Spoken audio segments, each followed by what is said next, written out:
خالق کائنات نے اس چیز کو دیکھا کہ اس کا محبوب غموں سے نڈال ہو کر، کتنے ہی غم تھے جس کو حضور اپنے قلب اطہر کے اوپر لے کر آرام فرما رہے تھے۔ خالق کائنات نے اپنے محبوب کے قلب اطہر کے بوجھ کو دیکھا تو اپنے محبوب کو ان غموں کو دور کرنے کے لیے آپ نے، اللہ رب العزت نے اپنے حریم ناز اپنی بارگاہ میں بلا لیا۔ وہ کیا غم تھے جو حضور علیہ السلام اپنے قلب اطہر کے اوپر محسوس کر رہے تھے۔ سامعین محترم، انتہائی اختصار کے ساتھ آپ سے ایک ہی لمحے کے اندر بیان کر رہا ہوں۔ پہلا غم تھا کہ حضرت سیدنا ابو طالب، آپ اس کائنات سے ظاہری پردہ، آپ نے اس کائنات سے پردہ کر لیا۔ حضرت ابو طالب نے پردہ کیا حضور کے اس مشن کے اندر۔ آپ کے بہترین ساتھی اور بہترین محافظ حضرت ابو طالب تھے۔ کسی بھتیجے کو اپنے مخلص چچا کا ساتھ مل جائے تو بہترین ساتھ ہے یہ۔ بھتیجے کے سر کے اوپر چچا اپنا دست شفقت رکھے، بھتیجا اس دست شفقت کی محبت کو محسوس کرتا ہے۔ جتنی دیر تک حضرت ابو طالب حیات رہے، مکے کے کافروں کی جرت نہیں تھی کہ حضور علیہ السلام کی طرف میلی نظر سے دیکھتے۔ مکے کے کافروں کے درمیان، کفار مکہ کے درمیان اور حضور کے درمیان حضرت ابو طالب کی فولاد کی دیوار بن کے کھڑے تھے۔ حضرت ابو طالب کا وصال ہو گیا۔ حضرت ابو طالب کا وصال ہوا، وہ دیوار درمیان میں سے ہٹ گئی۔ یہ غم آپ کے دل کے اوپر آ گیا، آپ نے اس غم کو محسوس کیا کہ آپ کا شفیق چچا اس دنیا میں نہیں رہا۔ سامعین محترم، بعض نے لکھا کہ ابھی ایک ہفتہ نہیں گزرا تھا اور بعض نے لکھا کہ 35 دن گزرے تھے۔ آپ کی رفیقہ حیات حضرت سیدہ خدیجہ الکبریٰ سلام اللہ علیہا کا بھی وصال ہو گیا۔ حضرت سیدہ خدیجہ الکبریٰ آپ کے ابتدائی وقت کی بہترین ساتھی ثابت ہوئی۔ کریم آقا علیہ السلام کا حضرت سیدہ خدیجہ الکبریٰ کے ساتھ کیسا وقت گزرا۔ حضور کی 11 شادیاں ہیں، 11 آپ نے نکاح کیے، لیکن سیدہ خدیجہ کے ہوتے ہوئے آپ نے دوسرا کوئی نکاح نہیں کیا۔ حضرت سیدہ خدیجہ الکبریٰ سلام اللہ علیہا کا ذکر حضور علیہ السلام بسا اوقات سیدہ عائشہ صدیقہ سلام اللہ علیہا سے کرتے، تو سیدہ عائشہ چونکہ سوکن تھی تو اس حیثیت سے آپ کے دل کے اندر وہ جذبات ابھرتے اور کہتے، آقا یا رسول اللہ، اللہ نے آپ کو بڑی بڑی حسین خواتین عطا کی جو آپ کے نکاح کے اندر ہیں، آپ پھر بھی اس بوڑھی خدیجہ کا ذکر کرتے ہیں۔ حضرت سیدہ عائشہ صدیقہ سے حضور نے فرمایا کہ عائشہ، خدیجہ کو ان لفظوں سے یاد نہ کیا کرو۔ خدیجہ وہ ہے کہ جس وقت میری سننے والا کوئی نہ تھا، خدیجہ میری سنا کرتی تھی۔ میرے زخموں پہ کوئی مرہم رکھنے والا کوئی نہ تھا تو خدیجہ میرے زخموں پہ مرہم رکھا کرتی تھی۔ آخری عمر تک حضور حضرت خدیجہ کا ذکر کرتے رہے۔ اور پھر میرے دوستوں دیکھیے کہ آپ کے ہاں کوئی بکری آتی تو آپ اس کا سالن بناتے تو سیدہ خدیجہ الکبریٰ کی سہیلیوں کو آپ روانہ کرتی، لیکن اگر اسی کے اوپر بات کریں تو بڑی بات لمبی ہو جائے گی۔ سیدہ خدیجہ الکبریٰ حضرت ابو طالب کے بعد 35 دن یا پھر 1 ہفتے کے بعد یہ غم گسار آپ کی رفیقہ حیات بھی اس کائنات سے پردہ فرما گئی. وحی کی شدت تھی، بڑی سخت کیفیت سے حضور گزرتے تھے. جب وحی نازل ہوتی تو بالکل آغاز تھا اقرا بسم ربک الذی خلق. یہ وحی نازل ہوئی، حضور کے جسم کے اوپر کپ کپی تاری ہوئی. غار حرا سے آپ تشریف لائے. حضور نے آ کر سیدہ خدیجہ سے کہا خدیجہ زمیلونی چادر اوڑھ دو، میرے پہ چادر اوڑھ دو. حضرت خدیجہ نے چادر اوڑھی، آپ کے جسم اقدس کو سکون آیا. حضور فرماتے خدیجہ جسم کے اوپر کپ کپی تاری ہے، یہ میرے ساتھ کیا ہو رہا ہے؟ سیدہ خدیجہ ان لفظوں کے ساتھ دلداریاں کرتی.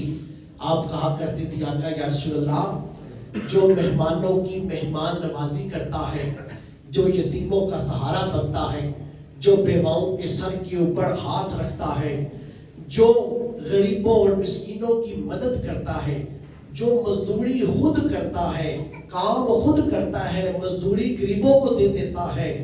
آقا یا رسول اللہ، جس بندے کے اندر یہ صفات پائی جاتی ہو اس کا رب اس کو کبھی بھی تنہا نہیں چھوڑتا. اس کا رب اس کو کبھی بھی تنہا نہیں چھوڑتا. آپ نہ فکر کریں، آپ کا رب آپ کو کبھی بھی تنہا نہیں چھوڑے گا. لوگوں جس نے ان لمحوں میں دلداریاں کی ہو بلا وہ ساری زندگی بھولتا ہے. سیدہ خدیجہ الکبریٰ سلام اللہ علیہا اس کائنات سے پردہ فرما گئی. اوپر نیچے 2 غم آ گئے. اس سال کو جس سال حضرت ابو طالب کا وصال ہوا، ساتھ ہی چند دنوں کے بعد حضرت خدیجہ کا وصال ہوا، اس سال کو حضور نے عام الحزن قرار دیا.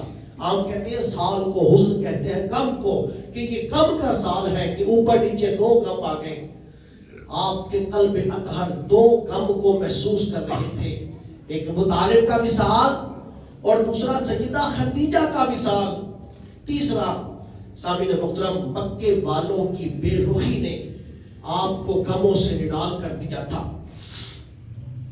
مکے والے 13 سال حضور علیہ السلام نے اہل مکہ میں کھڑے ہو کر اس مکہ میں، جس مکہ میں حضور کی پیدائش ہوئی، 55 گزرا، جوانی گزری، 40 برس سے لے کر 53 برس تک حضور نے جس مکے کے اندر کھڑے ہو کر لوگوں کو سمجھایا کہ لوگوں سمجھ جاؤ یہ پتھر کے بت یہ کچھ بھی نہیں کر سکتے، نہ کوئی نفع دے سکتے ہیں نہ کوئی نقصان دے سکتے ہیں. آؤ اپنے حقیقی رب کو پہچانو، میں خدا کا پیغمبر بن کے آیا ہوں، تمہیں داعی اللہ، میں داعی اللہ ہوں، تمہیں توحید کی طرف دعوت دیتا ہوں. لیکن مکے والوں نے بدلے میں کیا دیا؟ مکے والوں نے بدلے میں دیا، کسی نے پتھر مارا، کسی نے حضور کے اوپر دھوپ پھینکا، کسی نے حضور کے اوپر راستے میں کانٹے بچھائے، کسی نے آپ کے اوپر اوجریاں رکھی، نہ جانے کیا کچھ ہوا. حضور کا قلب اطہر اس بات کو لے کے از حد رنجیدہ تھا کہ میں مکے والوں کو خیر کی دعوت دے رہا ہوں اور یہ مکے والے کیا سلوک کر رہے ہیں. تو دل کے اندر خیال پیدا ہوا کہ کیوں نہ مکے کی فضا شاید ابھی میری تبلیغ کے لیے سازگار نہیں ہے، تو کیوں نہ کسی اور جگہ جا کے تبلیغ کروں، شاید وہاں کے لوگ میری بات مان جائیں. تو آپ نے مکہ شہر کو چھوڑا اور وہاں سے مکے سے نکلے. آپ نے اپنے غلام کو ساتھ لیا اور 80 میل کے فاصلے کے اوپر آپ طائف چلے گئے. مکے کے رہنے والے کچھ لوگ طائف میں بھی رہتے تھے. کیوں رہتے تھے طائف میں؟ اس لیے کہ مکے سے طائف صرف 80 میل کا فاصلہ ہے، 1.5 گھنٹے کی مسافت ہے، لیکن دونوں کے موسم کے اندر بڑا فرق ہے. مکے میں انتہائی گرمی ہے اور طائف کے اندر سردی ہے، اس کا موسم ٹھنڈا موسم ہے. تو جو مکے کے امیر لوگ تھے انہوں نے طائف جا کر طائف کے پہاڑوں کے اندر زمین خرید کے وہاں پر انہوں نے گھر بنا رکھے تھے. مکے کی گرمی جب برداشت سے باہر ہو جاتی تو وہ امیر لوگ مکے کو کچھ عرصے کے لیے چھوڑ دیتے اور جا کر طائف رہتے تھے تاکہ طائف کی ٹھنڈک کے اندر وقت گزرے. اس لیے حضور نے فیصلہ فرمایا کہ میں طائف جاتا ہوں، وہاں جا کے لوگوں کو تبلیغ کرتا ہوں، شاید میری بات ان کی سمجھ کے اندر آ جائے. حضور طائف تشریف لے گئے. طائف گئے، لیکن جب وہاں پہنچا تو ان لوگوں نے وہ سلوک کیا کہ شاید کسی کے ساتھ کیا۔ ان لوگوں نے اپنے محلے کے اوباش لڑکے حضور کے پیچھے لگا دیے، ہاتھوں میں پتھر پکڑا دیے، اور حضور علیہ السلام کے اوپر، قلب اطہر کے اوپر، جسم اطہر کے اوپر پتھروں کی بارش شروع کر دی۔ کوئی یہاں سے پتھر پڑا، کوئی وہاں سے پتھر پڑا۔ قریب آقا علیہ السلام گلی میں سے گزر رہے ہیں، وہ لوگ پتھر مار رہے ہیں، اس قدر پتھر مارے، یقین آپ دیکھیے، اندازہ لگائیے کہ کتنے پتھر پڑے ہوں گے کہ حضور کا اتنا خون بہا کہ آپ کی نالین مقدسہ حضور کے قدم مبارک کے ساتھ چپک جاتی ہے۔ اس قدر خون بہا کہ نالین مقدسہ جسم کے ساتھ چپک گئی آپ کی۔ اور سامعین محترم، وہاں پر آپ تشریف فرما ہوئے، انگوروں کا باغ تھا، تشریف فرما ہوئے، پہاڑوں کا فرشتہ آتا ہے اور آ کر کہتا ہے آقا آپ یہ وادی دیکھ رہے ہیں، پہاڑوں کے درمیان ہے، اجازت دے کہ میں اس وادی کو، پہاڑوں کو آپس میں ملاؤں گا اور یہ ریزہ ریزہ ہو جائیں گے۔ حضور پھر بھی سب کچھ سہ کے پھر بھی حضور کہہ رہے تھے کہ اللہ نے مجھے رحمت للعالمین بنا کر بھیجا ہے، اگر یہ لوگ نہیں تو ان کی نسلوں میں سے ضرور ایسے لوگ آئیں گے جو کلمہ پڑھ کے مسلمان ہو جائیں گے۔ مکے والوں کی بے رخی، طائف والوں کا سلوک، کتنا غم ہوئے۔ پہلا غم حضرت ابو طالب کا وصال، دوسرا غم سیدہ خدیجہ الکبریٰ کا وصال، تیسرا غم مکے والوں کی بے رخی، چوتھا غم کریم آقا علیہ السلام کے ساتھ طائف والوں نے جو سلوک کیا۔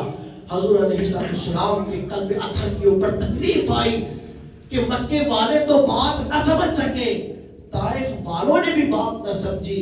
سامعین محترم، طائف والوں کا سلوک دیکھا، 4 غم حضور کے قلب اطہر پہ تھے، 5واں غم ایک اور آ گیا، اور وہ کیا تھا؟ وہ یہ تھا کہ جس وقت حضور طائف سے واپس تشریف لا رہے تھے، طائف سے واپس تشریف لائے، مکہ المکرمہ کے قریب آن پہنچے، حضرت جبریل امین تشریف لاتے ہیں۔ حضرت جبریل عرض کرتے ہیں آقا یا رسول اللہ، جبرائیل نے حضور کو حضور کی امت کے احوال دکھائے، حضور کی امت کے حوال دکھائے، حضور نے اپنی امت کو دیکھا، مختلف گناہوں کے اندر مبتلا دیکھا، کوئی زنا کر رہا تھا، کوئی شراب پی رہا تھا، کوئی جوے کے اندر تھا، کوئی حرام خوری کے اندر تھا، کوئی گالی گلوچ کے اندر تھا۔ آج کا یہ زمانہ دکھایا گیا، وہ زمانہ نہ دکھایا گیا، وہ تو ابو بکر و عمر کا زمانہ تھا، وہ تو عثمان و علی کا زمانہ تھا۔ آج کا یہ دور دکھایا گیا، کہیں کوئی کسی گناہ کے اندر ہے، کہیں کوئی کسی گناہ کے اندر ہے۔ حضور کی قلب اطہر کے اوپر ایسا غم آیا کہ آپ نے جب اپنی امت کو اس تکلیف کے اندر دیکھا، اس گناہ کے اندر دیکھا، آپ کا دل رنجیدہ خاطر ہوا، آپ تکلیف کے اندر چلیں گے کہ جبرائیل میری امت کا کیا بنے گا، کیا بنے گا جبرائیل میری امت کا۔ سامعین محترم، یہ 5 غم لے کر حضور علیہ السلام مکہ المکرمہ میں ہیں۔ آپ یہ دیکھیے، ایک دفعہ پھر دیکھیے، پہلا غم حضرت ابو طالب کا وصال، دوسرا غم سیدہ خدیجہ الکبریٰ کا وصال، تیسرا غم مکے والوں کی بے رخی، چوتھا غم طائف والوں کا سلوک، 5واں غم حضور کے قلب اطہر کے اوپر اپنی امت کا غم تھا کہ میری امت کس کس گناہ کے اندر مبتلا ہے۔ سامعین محترم، یہ 5 غم لے کر کملی والا مکہ المکرمہ کی آنگن میں، مکہ شہر میں ہے، کعبے کے ساتھ حتیم ہے، اسی جگہ کے اوپر حضور کی چچا کی بیٹی حضرت سیدنا شیر خدا کرم اللہ تعالی وجہ الکریم کی ہمشیرہ، جس کا نام سیدہ ام ہانی تھا، حضرت ام ہانی کے ہاں تشریف لے گئے۔ سیدہ ام ہانی سے آپ نے فرمایا کہ ام ہانی میرے اوپر چادر اوڑھ دو۔ حضرت سیدہ ام ہانی کہ ہاں آپ بستر کے اوپر آرام فرما رہے ہیں، مزمل والی چادر آپ نے لے رکھی ہے۔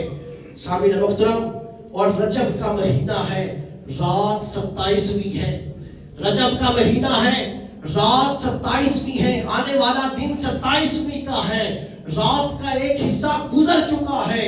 حضور چادر لے کر ان 5 غموں کو اپنے سینے پہ محسوس کر کے آپ سیدہ ام ہانی کے گھر میں آرام فرما رہے ہیں.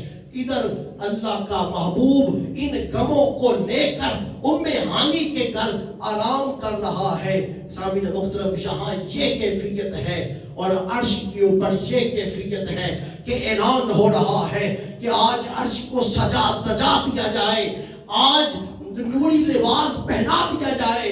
سامعین محترم، آج تیاریاں کر دی جائیں کہ آج اللہ اپنے محبوب کو کل جہانوں کی سیر کروانے والا ہے. سامعین محترم، حضرت ایک طرف کیفیت یہ ہے، قرآن مجید فرقان حمید پڑھ کے دیکھیے. قرآن کہتا ہے کہ سبحان الذی اسرا، کہ پاک ہے وہ ذات الذی اسرا جس نے رات کے وقت سیر کروائی. کس کو سیر کروائی؟ بعبدہ، اپنے بندے کو کروائی سیر. عبد کہتے ہیں بندے کو. عبد کا معنی بندہ ہے. یہاں پہ صرف عبد نہیں ہے، یہاں پر معنی، یہاں پہ لفظ ہے عبدی ہی، کہ اپنے بندے کو سیر کروائی. ہی ضمیر ہے، ہی ضمیر حضور کی ذات اقدس کی طرف لوٹ رہی ہے، اور ہی سے مراد اللہ کا محبوب ہے کہ کسی کو کوئی وہم نہ رہ جائے، کسی کو کوئی گمان نہ رہ جائے، کسی کو کوئی شک نہ رہ جائے کہ کسی اور بندے کا ذکر ہو رہا ہے.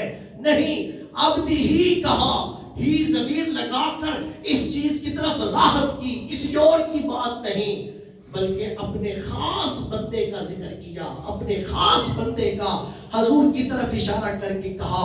دوستو یہ کیا ہے، کیسی مثال، اللہ نے کیسا لفظ بولا. ایک طرف عبد ہے اور ایک طرف عبدی ہی ہے. علامہ اقبال نے اس کا بڑا پیارا نقشہ کھینچا. علامہ کہنے لگا، علامہ کہتے ہیں عبد بھی بڑی چیز ہے، اس کا بندہ ہونا بھی بڑی چیز ہے، لیکن عبدی ہی ہونا اس سے بھی بڑھ کے مقام ہے. بندہ ہونا یہ بھی بڑی چیز ہے، لیکن جب وہ کہے میرا بندہ کہے کہ میں خدا کا بندہ ہوں یہ، اور وہ کہے کہ یہ میرا بندہ ہے، اس میں اور اس میں بڑا فرق ہے یہ بھی بڑی بات کہ ہم خدا کے بندے ہیں. شکر ہے اس کا کہ اس نے اپنے بندوں میں رکھا ہے، لیکن اس سے بڑھ کے بات یہ ہے کہ وہ کہیں کہ یہ میرا بندہ ہے، یہ اس سے بڑھ کے ہے. لیکن یہاں پہ علامہ نے جو نقشہ کھینچا وہ حضرت موسیٰ کو سامنے رکھ کے کھینچا. علامہ کہتے ہیں عبد دیگر، عبدی ہی چیزیں دیگر. عبد بھی بڑی چیز ہے، عبد بھی ایک شے ہے، عبدی ہی چیزیں دیگر، لیکن عبدی ہی کا مقام اس سے بھی اونچا ہے. علامہ سے پوچھئے کیا؟ علامہ کہتے ہیں آؤ تمہیں بتاؤں. علامہ کہتے ہیں این سراپا انتظار او منتظر. علامہ کہتے ہیں عبد دیکھنا ہے تو آؤ دیکھو، تمہیں عبد دکھاتا ہوں. عبد اس کو کہتے ہیں، صرف بندہ ہونا اس کو کہتے ہیں کہ طور پہاڑ پہ کھڑا ہے اور رفتگی کا عالم ہے اور بار بار کہہ رہا ہے ربی آرینی، مولا اپنا دیدار تو کروا، مولا اپنا دیدار تو کروا. جو پچھلے جمعہ مبارک میں علامہ کا شعر پڑھا تھا کہ کبھی اے حقیقت منتظر نظر آ لباس مجاز میں. حضرت موسیٰ کلیم اللہ رفتگی میں کہہ رہے ہیں مولا اپنا دیدار تو کروا. اسے بندہ کہتے ہیں، اسے بندہ کہتے ہیں. عبد دیگر، عبدی ہی چیزیں دیگرے. یہ بندہ ہے کہ جو کھڑا ہے طور پہاڑ پہ اور آواز دے رہا ہے ربی آرینی، لیکن وہاں سے جواب ایک ہی آ رہا ہے کہ لن ترانی، لن ترانی. تسلی دیا جا رہا ہے یہ کہہ کے کہ یہ اس کو دیکھ، اس طور پہاڑ کو دیکھ، اس طور پہاڑ کو میں اپنی تجلی گاہ بناؤں گا، اپنی جلوہ گاہ بناؤں گا. اس پہاڑ کے اوپر میں ظاہر ہوں گا. تجلی کا مطلب کیا ہے کہ اللہ نے تجلی گرائی. اس کا مطلب کیا ہے؟ تجلی کا مطلب یہ ہے کہ شے کا ظاہر ہونا، کہ یہاں خدا ظاہر ہوا.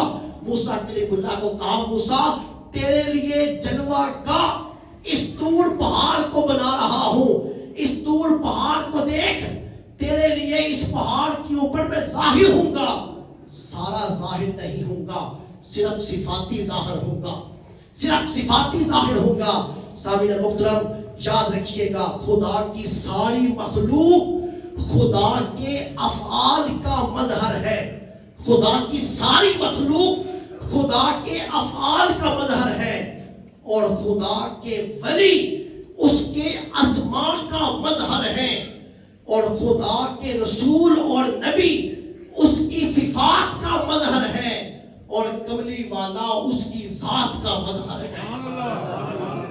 کملی والا اس کی ذات کا مظہر ہے۔ پھر سنیے کہ ساری مخلوق اس کے افعال کا مظہر ہے، ولی اس کے اسماء کا، اس کے ناموں کا مظہر ہے۔ اپنے اپنے نام کا فیض دیتا ہے، کسی کو کریم کا فیض دیتا ہے۔ اب اس کے اسماء ہیں، اولیاء اس امت میں اس کے اسماء کے مظہر ہیں، اور رسول اور نبی اس کی صفات کے مظہر ہیں۔ اسی لیے خدا وحدہ لا شریک نے کہا موسیٰ تیرے لیے اس پہاڑ پہ اپنی صفاتی تجلی گراؤں گا، اس کو دیکھنا، تیرے لیے طور جلوہ گاہ بنا رہا ہوں۔ اگر اس کو تو دیکھ گیا تو پھر تو اگلے مرحلے میں بھی چلا جائے گا۔ سامعین محترم، چونکہ سارے نبی اور رسول اس کے صفات کے مظہر ہیں، اس لیے وہاں صفاتی تجلی گرائی، صفاتی طور پہ ظاہر ہوا، لیکن موسیٰ دیکھ نہ سکے، موسیٰ بے ہوش ہو گئے۔ دوستو اس کو عبد کہتے ہیں، لیکن جب حضور کا تعارف کروایا تو عبد نہیں کہا، بلکہ کہا عبدی ہی، سبحان الذی اسریٰ بعبدہ۔ وہ عبد تھا جو طور پہاڑ پہ کہہ رہا تھا ربی آرینی، اس کا جواب یہ تھا کہ لن ترانی۔ یہ عبدی ہی ہے۔ عبدی ہی کا مقام یہ ہے کہ 5 کم لے کر ہانی کے گھر 27 رجب کی تاریخ کو، رجب کے مہینے میں 27ویں کی رات کو مزمل والی چادر لے کے سو رہا ہے، آرام کر رہا ہے، اور یہ مقام ہے عبدی ہی کا۔ ادھر عبد کہہ رہا ہے جلوہ دکھا، جواب آ رہا ہے لن ترانی۔ یہاں عبدی ہی کہہ رہا ہے، عبدی ہی غموں کو لے کر ہانی کے گھر آرام کر رہا ہے۔ ادھر جبرائیل سے حکم ہوا، جبرائیل جی رب جلیل، جبرائیل چلا جا، فرشتوں کی بارات لے جا، 70,000 میکائیل کے ساتھ، 70,000 اسرائیل کے ساتھ، 70,000 اسرافیل کے ساتھ، 70,000 جبرائیل امین کے ساتھ فرشتوں کی بارات لے کے جبرائیل کشان نبوت پہ آ کے کھڑا ہو گیا۔ سامعین محترم، جبرائیل کشان نبوت پہ آ کے کھڑا ہوا، عرض کی باری تعالیٰ تیرا محبوب آرام کر رہا ہے، کیا حکم ہے؟ عرض خالق کائنات نے فرمایا جبرائیل تجھ سے پہلے بھی ایک فرشتوں کا سردار تھا، ہم نے تاج سرداری اس سے لے لی کہ اس نے ایک پیغمبر کی بے ادبی کی، اس کو سجدہ نہ کیا، ہم نے تاج سرداری لے لی، آج تیرا بھی امتحان ہے۔ سامعین محترم، امتحان کی گھڑی جبرائیل پہ آ گئی۔ پہلے تو بات کہ رب کریم سے مانگے کہ یہ سوال کرے کہ مولا ہم تیرے امتحانوں کے قابل نہیں، لیکن امتحان کی گھڑی آئے تو جبرائیل جیسا طرز عمل اپنائے اور کہا مولا امتحان کی گھڑی بخشی ہے، اب رہنمائی بھی تو ہی عطا فرما۔ جبرائیل بھی کہنے لگے باری تعالیٰ امتحان کی گھڑی ہے تو رہنمائی بھی تو ہی فرما۔ حضرت جبریل سے رب کریم نے کہا، فرمایا کہ جبرائیل ہم نے تیرے ہونٹوں کو کافور کا بنایا، کافور کی خاصیت ہے کہ یہ ٹھنڈک ہے، میرے محبوب کے قدموں میں رکھ یہ ہونٹ اپنے، میرا محبوب اس کی ٹھنڈک سینے میں محسوس کرے گا، میرا محبوب بیدار ہو جائے گا، تو نے خود سے جگایا تو تک تاج سرداری چھین لی جائے گی۔ سامعین محترم، حضرت جبریل امین نے دونوں گھٹنے زمین پہ رکھے، خالق کائنات کے محبوب آرام فرما رہے ہیں، عبدی ہی آرام فرما رہے ہیں، قدموں کے اوپر لب رکھے۔ سامعین محترم، لب رکھے، قربان جاؤں جبریل امین کی اس اداؤں کے اوپر۔ لوگ کہتے ہیں کہ جبریل کو حضور دیکھ کے واپس آ گئے، جبریل تو حضور کے قدموں کو بوسے دے رہا ہے، پوچھئے جبرائیل سے معراج ہو رہی ہے کہ نہیں ہو رہی؟ سامعین محترم، جبرائیل حضور کے قدموں کو بوسے دے کر اپنی معراج کر رہا ہے۔ یہیں پہ واقعہ نور الدین زنگی کا بھی ہے۔ اسی طرح کی کیفیت خدا نے نور الدین زنگی کو بھی بخشی، لیکن ادھر نہیں جاؤں گا، وقت اجازت نہیں دیتا۔ حضور آرام فرما رہے ہیں، جبرائیل لب رکھ رہے ہیں، لب رکھے حضور بیدار ہوئے۔ جب حضور بیدار ہوئے، جبرائیل نے بھی کہا ہوگا آقا کچھ دیر آرام کر لیں، کچھ دیر اور آرام کر لیں، مجھے اپنے قدموں کے بوسے دے لینے دے۔ اس لیے نہ جنت کی گلیوں میں دیکھا جو مزہ محمد کی تلیوں میں دیکھا۔ جبرائیل بھی کہہ رہے تھے، جبرائیل کی بھی معراج یہی اسی جگہ کے اوپر ہو رہی تھی۔ حضور بیدار ہوئے، حضور فرمانے لگے جبرائیل رات کا یہ پہر اور خیریت اس وقت کہاں؟ سامعین محترم، اب سنیے، علامہ کہتے ہیں عبد دیگر، عبد ہی چیزیں دیگر، عبد اور ہے، عبد ہی چیزیں، عبد ہی اور چیز ہے، این سراپا انتظار، عبد دور پہاڑ کے اوپر سراپا انتظار کر رہا ہے، سر سے لے کے پاؤں تک انتظار کی کیفیت میں کھڑا ہے اور دیکھ رہا ہے کہ ابھی پردہ ہٹے گا تو میں دیدار کروں گا۔ اسے عبد کہتے ہیں۔ او منتظر، عبد ہی اسے کہا جاتا ہے جس کا انتظار کیا جاتا ہے۔ عبد انتظار کر رہا ہے، عبد ہی کا انتظار ہو رہا ہے۔ عبد کہہ رہا ہے ربی آرینی، اور عبد ہی کہہ رہا ہے، عبد ہی کیا عبد کہہ رہا ہے ربی آرینی، اور عبد ہی کی شان یہ ہے، جبرائیل کہتے ہیں آقا ان اللہ اشتاق الی لقائک یا رسول اللہ۔ آقا یا رسول اللہ بیدار ہو جائیے کہ آپ کا رب آپ کی ملاقات کا مشتاق ہے، آپ کی ملاقات کا تکبیر، نعرہ رسالت، نعرہ حیدری، عظمت اور شان مصطفیٰ۔ عبد کھڑا ہے انتظار میں، اس کو عبد کہتے ہیں، اسے عبد کہتے ہیں، انتظار میں کھڑا ہے، انتظار کر رہا ہے، انتظار کروایا جا رہا ہے، اسے عبد کہتے ہیں۔ اور عبد ہی اسے کہتے ہیں جسے انتظار نہیں کروایا جا رہا۔ حضور کہہ نہیں رہے بلکہ حضور تو آرام فرما رہے ہیں، ادھر رب کا پیغام آ رہا ہے، ان اللہ اشتاق الی لقائک یا محمد۔ اے آقا یا رسول اللہ، آپ کا رب آپ کی ملاقات کا مشتاق ہے، آقا تشریف لائیے، ہم آپ کی ملاقات کے مشتاق ہیں۔ میرے دوستو، کون سی ملاقات ہونی تھی؟ یہ کون سی ملاقات ہونی تھی؟ خالق کائنات نے کس کس جگہ کی سیریں کروانی تھی، کہاں کہاں سے حجاب اٹھانے تھے، یہ خالق کائنات کو پتا ہے، یا مصطفیٰ کو پتا ہے۔ اس لیے وہ رب کریم تو ہر بندے کی شاہ رگ سے بھی زیادہ قریب ہے۔ جب ہر بندے کی شاہ رگ سے بھی زیادہ رب قریب ہے تو حضور کے کتنے قریب ہوگا؟ جب حضور کے اتنے قریب ہے تو پھر لامکان کی بلندیوں پہ بلا کے وہ کیا دکھانا چاہتا ہے، کون سی ملاقات کرنا چاہتا ہے؟ دوستو، کون سی ملاقات ہوئی؟ رب جانتا ہے یا مصطفیٰ جانتا ہے۔ حضور نے تیاری کی، دوستو تیاری کی، چاہے زمزم تھا پاس ہی، بالکل آب زمزم کا کنواں پاس ہی تھا۔ یہ کس جگہ کی بات ہے؟ ام ہانی کے گھر کی بات ہے۔ ام ہانی کا گھر ہے حتیم پہ، جہاں آج حتیم ہے، اسی جگہ پہ حضرت سیدہ ام ہانی کا گھر تھا۔ دوستو، آپ صفا مروہ کا تو آپ صفا مروہ کے اوپر چکر لگائیں گے، صحیح کریں گے، جس وقت آپ اوپر والی بلڈنگ پہ کریں گے، جب گراؤنڈ فلور پہ آپ کرتے ہیں تو کرتے کرتے کرتے حتیم کے سامنے آئیں گے، 4-5 ستون ہیں اور رنگ کے، ایک ستون ہے جو سرخ رنگ کا ہے۔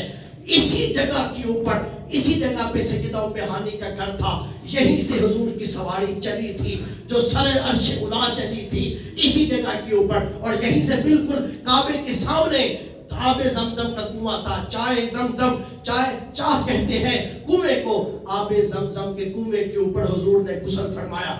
سامعین محترم غسل فرمایا، اسی جگہ کے اوپر حضور کا شق صدر ہوا دوسری بار. پہلی بار جب حضور کی عمر مبارک 2 برس تھی، اب آپ کا دوسری بار شق صدر ہوا، دوبارہ سینہ چیرا گیا، دل نکالا گیا، اس دل کو کھولا گیا، انوار و تجلیات اس میں بڑھے گئے. سامعین محترم حضور علیہ السلام نے غسل فرمایا. غسل فرما کے جس وقت آپ نکلے، سامعین محترم اعلیٰ حضرت نے بڑا پیارا نقشہ کھینچا.